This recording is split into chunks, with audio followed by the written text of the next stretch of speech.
தமிழன்னு மற்ற மாநிலத்தில் சொன்னா காரி உமிழ்வான் மூஞ்சி. என்ன நீங்கெல்லாம் மனிதர்களா? கூத்தாடி பின்னாடி போகாதீங்கடா. போகும்போது கூத்தியாட்ட தூக்கி இந்த நாட்டை கொடுத்துட்டு போயிடுவான்டான்னு சொன்னார். எம்ஜிஆருக்கு கூத்தியாதான் ஜானகி, அவளுக்கு கூத்தியாதான் ஜெயலலிதா. இந்த நாடு போச்சா இல்லையா? போன தடவை மாதிரி தான் இந்த தடவும் வாக்கு வந்திருக்கு அப்படின்னு சொல்றீங்க. பட் ஆனா 25 லட்சம் அதிகமா வாக்கு வந்திருக்கு. அதாவது 25 லட்சத்தை 234 பெருக்குங்க. எவ்வளவு வருது? பெருக்குங்க. சில ஆயிரக்கல் வரும். அவ்வளவுதான். இதெல்லாம் ஒரு பூகம்பம். என்ன சண்டை வந்துருச்சு? எனக்கு எம்பி பதவி வேணும்னு கேட்கிறாரு. அது ஒரு அதனாலதான் அவரு திமுகவிலிருந்து வெளியேறி திருமாவளவன் விடுதலை சிறுத்தைக்கு அங்கிருந்து ஏடிஎம்கே போனாரு. அங்கிருந்து விரட்டி விட்டு கடைசியா போய் சேர்ந்த இடம் விஜய். அவருக்கு ஒரு மாமனார், இவருக்கு ஒரு மாமனார். லாட்ரி மார்டின், இங்க ஸ்டாலின். இவர் கள்ள லாட்ரி, இவர் கள்ள ஓட்டு. எப்படி காம்பினேஷன்? பெத்த குழந்தைய இந்த கலிசட விஜய்க்காக கொள்றன்னா அவளுக்கு உண்மையான தமிழச்சியுடைய வீர மரபணு இருக்குமா? இருக்கு. அவர்களுடைய கட்டுப்பாட்டுல போயிருச்சுன்னு சொல்றீங்க. பட் ஆனா நிறைய மீடியால வந்துட்டு அவருக்கு எதிராகவே போடுறாங்களே. எப்படி அவரே வந்துட்டு கொடுத்து அவருக்கு எதிராக போட வைப்பாரா? அது எப்படி நடக்குமா? நேர்களுக்கு வணக்கம். திஸ் இஸ் விஜய் ஸ்ருதி. இன்னைக்கு என் கூட மூத்த பத்திரிகையாளர் தமிழா பாண்டியன் அவர்கள் தான் இணைஞ்சிருக்காங்க. அரசியல் களம் குறித்து நிறைய விஷயங்கள் அவர்கிட்ட கேட்டு தெரிஞ்சுக்கலாம். Hi sir. வணக்கம். சார், இப்போ தமிழ்நாட்டுல இருக்கிறதுலே அதிகப்படியான ஓட்டு பதிவாயிருக்குன்னு ஒரு பக்கம் சந்தோஷப்பட்டாலும் இன்னொரு பக்கம் அது எஸ்ஐஆர் அப்படிங்கிற காரணத்தினாலதான் அப்படின்ட்டு இன்னொரு பக்கம் சொல்றாங்க. இப்ப நம்ம எப்படி எடுத்துக்கிறது? எஸ்ஐஆர்னால மட்டும்தான் முழுக்க நமக்கு இவ்வளவு ஓட்டு வந்திருக்கா, இல்ல மக்களும் நிறைய மாற்றங்கள் பண்ணிருக்காங்களா? இது ரெண்டுமே இல்ல. நீங்க 6.5 கோடி வாக்காளர்கள் 70%. எவ்வளவு? இப்ப பதிவான அதே வாக்கு தான். 1 கோடி வாக்காளர்கள் இல்லை. அப்போ அந்த சதவீதம் உயர்ந்திருக்கு. 70லிருந்து 85க்கு போயிருக்கு. இது சாதாரண விஷயம்தான். 21ல பதிவான 6.5 கோடி வாக்காளர்கள்ல 70%னா இப்ப பதிவான வாக்கு அதே வாக்கு தான். 1 கோடி வாக்கு எஸ்ஐஆர்ல காணாம போச்சு. அப்ப சதவீதம் அதிகமாயிருக்கு. இது ஏதோ அதிகமா பதிவாயிருக்கு. இங்க அடிப்படை அறிவே யாருக்குமே இல்லை. சாதாரண விஷயம். இதுன்னு பெரிய எழுச்சியோ புரட்சியோ எல்லாம் ஒன்றும் நடந்துடல. இன்னைக்கு கற்பக விநாயகர் ஜட்ஜ் ஐயா ஒரு வீடியோ போட்டிருக்காரு. ஒரு அம்மா சொல்லுது, விஜய் ஜெயிக்கலைன்னா குழந்தையில விஷம் கொடுத்து கொன்னுட்டு நான் செத்து போயிடுவேங்க. இது அரசியல் எவ்வளவு கேவலமா போச்சுன்னு பார்த்தீங்களா? தமிழன்னு மற்ற மாநிலத்தில் சொன்னா காரி உமிழ்வான் மூஞ்சில். என்ன நீங்கெல்லாம் மனிதர்களா? குழந்தைய கொள்றீங்களா? அந்த குழந்தை என்ன பாவம்? அப்போ இந்த அரசியல் எங்க போய் சேர்ந்து நிக்குது? களிசடைகள்ல போய் நிக்குது, கழிவறைகள்ல போய் நிக்குது.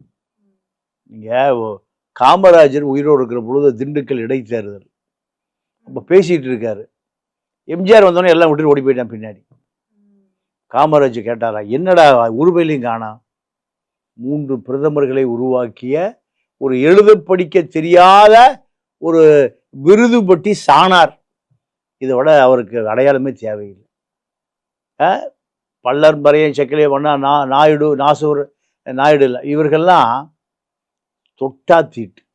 இந்த சாணார்கள் பார்த்தாலே தீட்டு. அப்படி ஒடுக்கப்பட்ட சமூகத்திலிருந்து வந்த ஒரு ஆளு இந்தியாவில் 3 பிரதமர்களை உருவாக்குறாரு. குல்சரிலால் நந்தா, லால் பகதூர் சாஸ்திரி, இந்திரா காந்தி உருவாக்கியவர். பேசிட்டு இருக்க எல்லாம் எம்ஜிஆர் படி ஓடி போயிட்டான். அப்பதான் சொன்னார் அவர், டேய் நடிகை பின்னாடி போகாதீங்கடா, கூத்தாடி பின்னாடி போகாதீங்கடா. போகும்போது கூத்தியாட்ட தூக்கி இந்த நாட்டை கொடுத்துட்டு போயிடுவான்டான்னு சொன்னார். எம்ஜிஆருக்கு கூத்தியாதான் ஜானகி, அவளுக்கு கூத்தியாதான் ஜெயலலிதா. இந்த நாடு போச்சா இல்லையா? அப்போ இந்த மக்கள் அரசியல் மயப்படுத்தப்படவில்லை. எத்தனை ஆண்டு காலமா? ஒரு 75 ஆண்டு காலமா கம்யூனிஸ்டுகளை காணாமல் போயிட்டான். இந்தியாவில் முதல்ல கம்யூனிஸ்ட் ஜெயிச்ச ஒரே மாநிலம் சென்னை ராஜதானி. கேரளா இல்லை, கேரளாவில் தமிழ்நாட்டில் இருந்து. அப்போ தமிழ்நாடு, கேரளா, கர்நாடகா, ஆந்திரா, பாதி ஒரிசா எல்லாம் தமிழ்நாட்டில் இருந்து. சென்னை ராஜதானின்னு பேர். அப்போ கம்யூனிஸ்ட் ஜெயிச்ச மாநிலம் இந்த கேரளா, கர்நாடகா, ஆந்திரா எல்லாம் கம்யூனிஸ்ட் ஜெயிச்சது. அப்ப இவ்வளவு அறிவாளிகள் இருந்த மாநிலம் குழந்தைய விஷ வச்சு கொண்டுருவேன், நாடு செத்து போயிடுவாங்களா? இப்படி எத்தனை பெண்கள் தயார் நிலையில் இருக்காங்கன்னு தெரியல.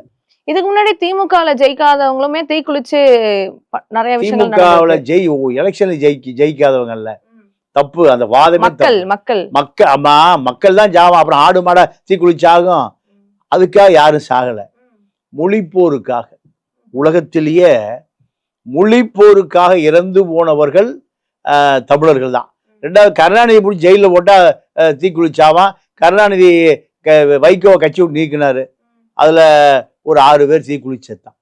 இப்ப அந்த தீக்குளிச்சு யாரும் சாவறதில்லை. ஏன்னா தலைவன் பூரா ஏமாற்று பேர் வழி.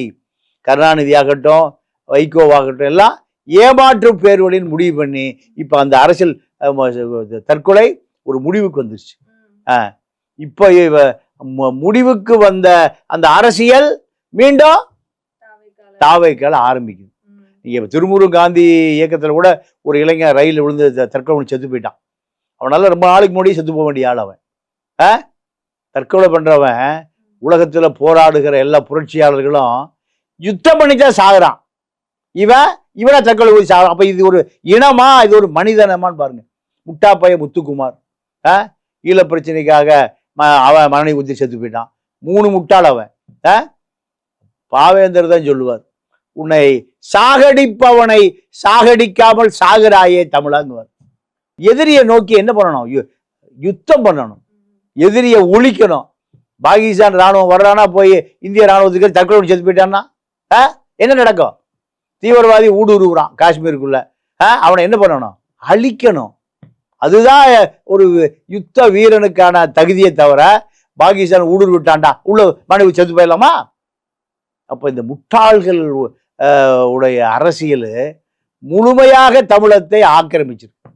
இவங்கிட்ட அறிவுபூர்வமான கம்யூனிசம் போய் சேரும். சரி, இப்போ வந்துட்டு போன தடவை மாதிரிதான் இந்த தடவை வாக்கு வந்திருக்கு அப்படின்னு சொல்றீங்க. பட் ஆனா 25 லட்சம் அதிகமா வாக்கு வந்திருக்கு. அதாவது 25 லட்சத்தை 234 பெருக்குங்க, எவ்வளவு வருது? பெருக்குங்க, சில ஆயிரக்கல் வரும், அவ்வளவுதான். இதெல்லாம் ஒரு பூகம்பம். இந்த 2 பேரு மாஃபியாக்கள் மீடியாவில் ஊடுருவிட்டான். 2 மாஃபியா, ஒன்னு ஆதவ அர்ஜுனா, இன்னொருவர் பெண் நிறுவனம். இவங்க 2 பேரும் சொல்றதுதான் அரசியல். 2 பேருக்குமே அரசியல் தெரியாது, அதான் கூத்து. 2 பேருக்குமே அரசியல் தெரியாது.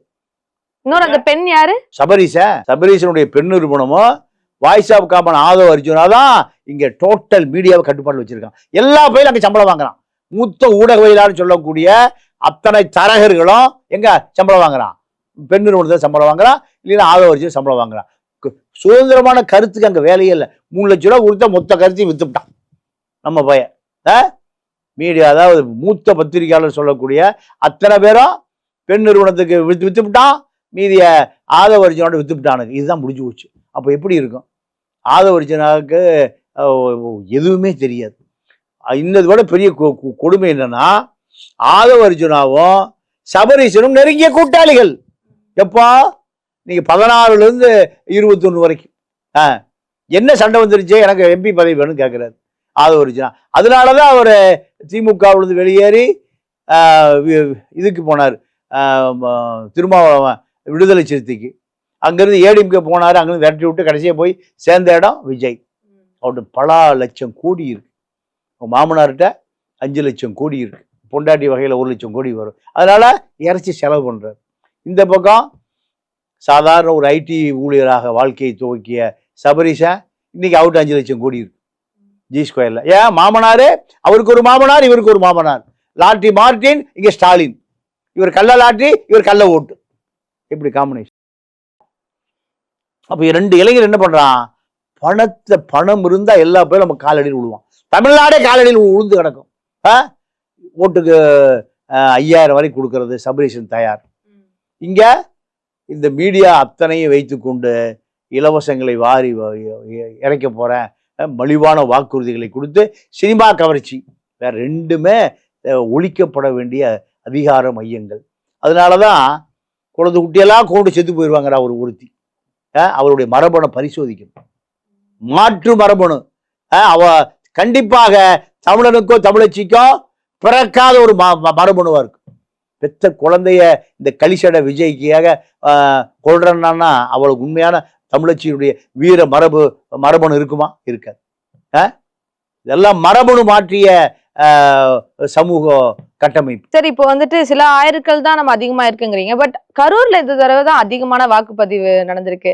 கரூர்ல வந்துட்டு செந்தில் பாலாஜி அவர்கள் நின்று இவ்வளவு வந்திருந்துச்சுன்னா அது வேற மாதிரி கொண்டு போயிருப்பாங்க. பட் இப்ப அவர் நீங்க நிக்காம இவ்வளவு வாக்கு அதிகமா வந்திருக்கிறத நம்ம எப்படி பாக்குறது? நல்ல கதை. தியாகராஜன் 1 கிராம் தங்கம் கொடுத்துருக்க. 1 கிராம் தங்கம் எவ்வளவு ஜெயிக்கத்தானே செய்வார். கரூருக்கு ஏன் போயிட்டாருன்னா தங்க வியாபாரத்துக்கு போயிருக்காரு செந்தில் பாலாஜி. கரூர்ல 1.5 லட்சம் தங்க நகை தொழிலாளர்கள் இருக்கான். எங்க கோவை வடக்கு தெற்கு. இந்த 1.5 லட்சம் நகை வியாபாரிகள் தான் தமிழ்நாடு, கேரளா, கர்நாடகா, ஆந்திரா, தெலுங்கானா இந்த 5 மாநிலங்களுடைய நகை தேவையை பூர்த்தி செய்கிறார்கள். எல்லா நாட்களிலும் இவங்க தான். அப்போ இந்த தொழில் இப்போ யார்கிட்ட இருக்குன்னா வேலுமணிக்கிட்ட இருக்கு. வேலுமணி ஒரு நாளைக்கு 1 டன் தங்கம் கோயம்புத்தூருக்கு கொண்டு வர்றார். 1 டன் தங்க நகை வெளியேறுகிறது. இது இந்த தொழில் யார்கிட்ட இருக்கு? வேலுமணியுடைய சகோதரன் அன்பர்